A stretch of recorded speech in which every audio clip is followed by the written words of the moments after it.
as you know, the bipartisan border bill did fail in the Senate, but House Republicans did say if it comes to the House, it's dead on arrival. They were criticized that people have said that's because President Trump was against this bill, as well as they didn't want to give President Biden a win on immigration, a hotly contested issue during an election year. Is there any truth to that?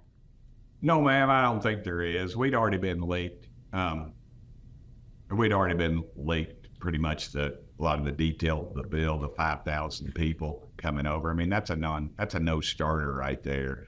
And then, of course, we're hiring more bureaucrats, more lawyers to do all this.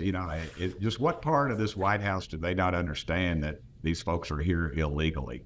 And so you're going to put in a document that up to 5,000, they're legal, and they're allowed in, which gives them a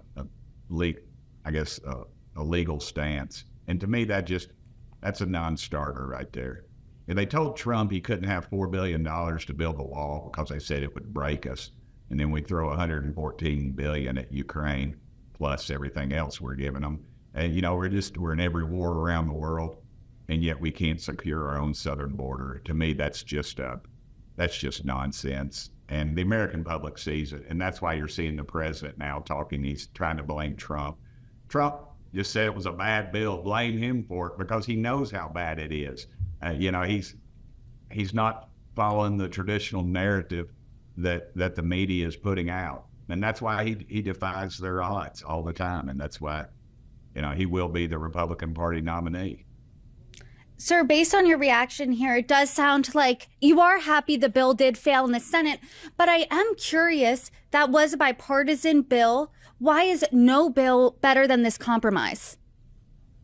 Well, because you start out by allowing 5,000 folks over the border, cost $118 billion. And it's not a border bill. It's $60 billion of it goes to Ukraine right out the bat. The largest single one shot goes to Ukraine. And that's going to be a never-ending war. And there again, you've got the industrial war complex.